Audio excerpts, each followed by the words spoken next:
Hi guys, you're watching the Visionary Boss TV. My name is Caitlin and I'm here today with Lotus, one of my favorite bands in Tampa. We're here with Rusty, Carlito, and Brandon. Okay, so you guys have your new body of work coming out tomorrow called Hangover. So tell me, how do you feel about that? I know last year around February you guys released your first EP, Tidal Wave. The sound definitely came out a little more raw. Yeah. And I think we're a little happier with that for sure. Good. Well, Mac, for the first EP, I thought it was pretty impressive. Everything was like so aligned. It was like perfectly molded for the first body of work for like a group. I'd say that we've grown as artists separately and together. So. What are your backgrounds in music? Is this your first time like in a group or? No, this is my first time in a band. First time in a band. Okay. Me and him were actually in a metal group or trying to form something like that. I actually started off getting really inspired by like 97X music, that radio station, some of the heavier music, and then I guess later on, after maybe 2 years or so, I started getting a little more into like classical and jazz. So then that inspired me to think more of like alternative music. So you're influencing alternative, but you have like R&B influences and indie, all that coming together, creating like a sound that it sounds different, but at the same time it's so familiar. There's all the different like aspects coming into one. And I started like expanding a lot, and I started loving music for just music rather than just sticking with the same genres. Then when Russell and I started working together, it felt like an outlet because it wasn't metal, it wasn't anything like that, it was just a different sound, and it felt like, hey, this is a chance to really try to be myself this time. You can see that in our music and our style, you know, everything that we ever listen to just sort of shines out in whatever song or project we're working on. And we're not afraid to use anything and everything. Push the boundaries a bit, you know. Why stay locked in a certain sound? Let's just do what we feel. Hangover is definitely an earworm too. It's really different from the last EP. Just like structurally, it doesn't sound the same. It's more like beachy, kind of indie, like just more of a raw sound and vibe from it. Has an acoustic vibe. Yeah. It kind of has like a raw acoustic vibe. You're really creating like your own like culture, your own like aesthetic, your own like mindset for the entire group, and that's very impressive. You guys to be so original and know exactly what you're doing.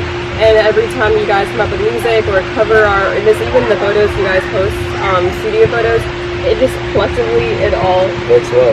And it's cool that you see that. It really gives us that feedback that we're doing it right.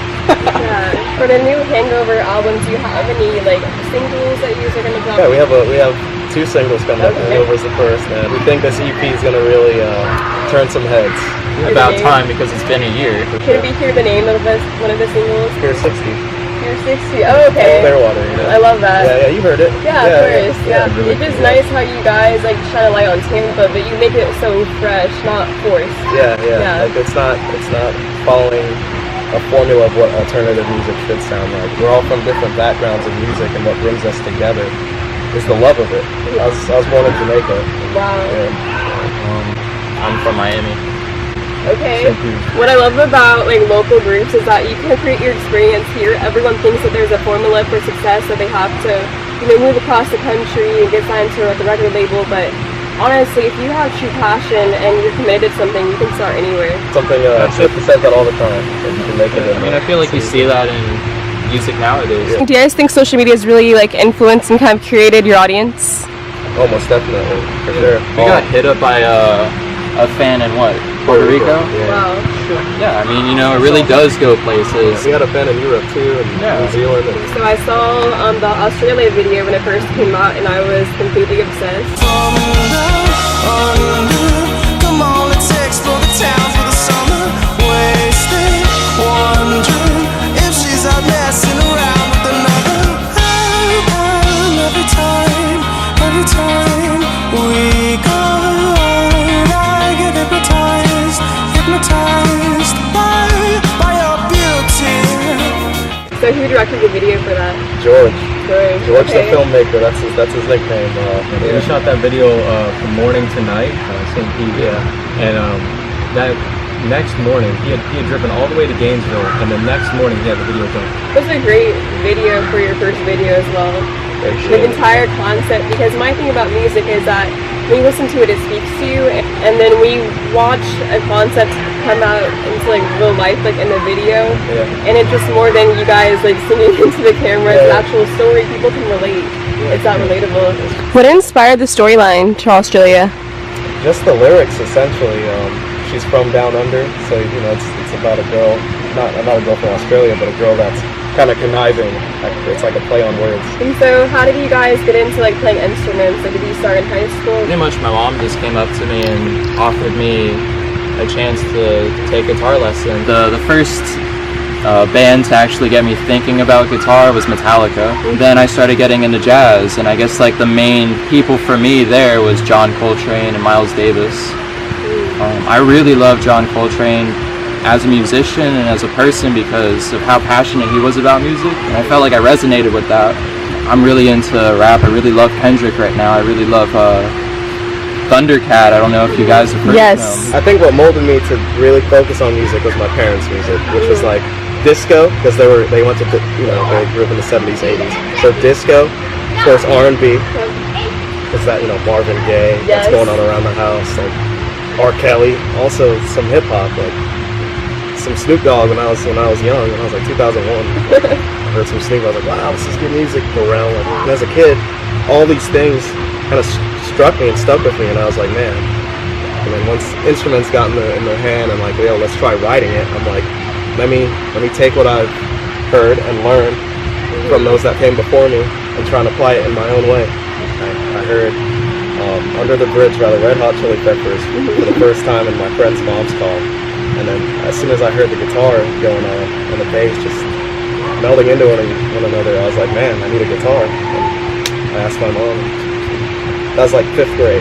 I actually listen to rap and R&B more than any genre, but what inspired me to get into guitar was like the Red Hot Chili Peppers were a huge inspiration for me. I heard like Can't Stop and Under the Bridge and Scar Tissue and all those cool songs, and I don't know, I thought it'd be really just awesome to be a part of something like that and be able to do that myself. And my grandfather played guitar, so I went to him and I was able to convince him to lend me like a 27-year-old old like nasty classical guitar with like the nylon strings and everything. And I would just, out of just boredom, I guess, play that for like 6 to 8 hours a day, just like chill in my room, mess with a little classic guitar. And then I saved up some money, and I got this little used like Fender Strat ripoff guitar. I think it's called an S101 standard or something. And I got that as my first electric guitar, and I got like this tiny little like 15 watt amp, and moved on to playing electric, and started playing Red Hot Chili Peppers and all that good stuff. There's a lot of guitarists I like and bands that I really like and admire, but what really got me into it when I was in like 7th grade to really start playing and latch onto that style was John Frusciante with like his like choppy, like cool, funky guitar playing and leads that aren't like super busy but really soulful. That was really cool to me. As far as bass goes, it would have to be Flea from the Red Hot Chili Peppers, and that's about the time I ran into Brandon, and we started like doing like a whole metal thing, and would play like every weekend until like sometimes 8 in the morning. Yeah, we would just rock Two out. fingers blood, right? Yeah, I've done that a few times actually. Like we were so like determined to make like metal and be like Metallica and stuff. Yeah, We would literally play. There was a few times I played until my fingers actually bled. I mean, we were just having fun with it. We would literally be sitting there in his garage with like 6 Monster cans just scattered around. But I guess keeping ourselves going. Yeah, I guess we just had to go back to the roots because I was forced, and went back to like the Chili Peppers, and I really love funk guitar and those cool like choppy chords and all that kind of just stuff that kind of makes you move and everything, And then he got into more jazz and that smooth sound, and that just was what was natural for us. We all kind of just banded together with that. Cultivation. These stories intertwine, like how they're playing guitar and stuff. Like people in school knew that they played a lot of guitar. And What high school do you guys go to? We went to Sunlight. Brandon and I were known as like the guitar guys in the school. We were both just ridiculously obsessed with it. And I walked up to him because I saw him walk into the class with me, And I was like, hey, you're that dude who plays guitar, right? He's like, yep, that's me. And I just sat down next to him. He's like, you want to hang out this weekend? Sure, dude. Like, we just hung out. Jam out sometime. And like, yeah, from that weekend on, we started like our little metal band or whatever. Yeah, dude, I think we literally got together like every fucking weekend. Every single weekend. I'm not exaggerating, until 3 in the morning, 8 in the morning. Oh yeah. Where would you play? In the garage? In the garage, yeah. We pissed off a lot of people. Garage. That garage is where I learned how to write music. It's like all intertwined. And I remember I went to his birthday party. At the time, I wasn't even friends with him. I was an acquaintance. Like, I wasn't even an acquaintance. I didn't even really know him. And I go to his party, and everyone's kind of jamming out. I see Brandon there. I'm like, oh, we had a discussion in class. And at his party, that's where we really made it serious. Like, yo, let's really make a band. Okay, cool. What's your number? Boom, boom, bop, bop. How do you get the name Grand Lotus? I was in world religions class in PHSC, and we were kind of on the Buddhism, and it kind of stuck with me, like all the stuff the lotus flower represented in their religion and stuff. So I was like, that's kind of cool. Brought the lotus to them, and then threw out first words. Bizarrely enough, our first show as Grand Lotus was at Sunlight. Wow. So it's just seriously just circles everywhere. Yeah, right after that show, literally the same night, we got hit up to play the Orpheum. Wow. But I know it definitely has to be kind of cool to experience like getting older at the same time, but also like getting older with your music. So in the same way you're growing, like growing pains, your music is also growing at the same time. And we'd say at a fast rate. And then now tomorrow, once Hangover comes out, you're just gonna kind of see that everything's a project. So you kind of work your hardest on that project to make it become what you think it's gonna be. We don't try to sound like the past. We try to sound different, but it's still us, because that's the main thing we hold down. We don't tell ourselves we're going to be this genre or that genre, it's got to sound like this or that. It's literally just instinctual. Comes from the soul. And now we can sit down and literally in like an hour we'll have a complete song that sounds good. Hangover was one of those songs that we just got together and that thing was created in like 30 minutes. I actually have a video of it. This is the day it was created. October 21st, 2017. We were just kind of jamming in the backyard. And then I kind of came out there, I was like, guys, that sounds really good. After that video, it took like 2 weeks after that, it got brought up. I was like, what happened to this? Yeah, and you showed it to me, and we had to sit there and learn. And then they picked it up again.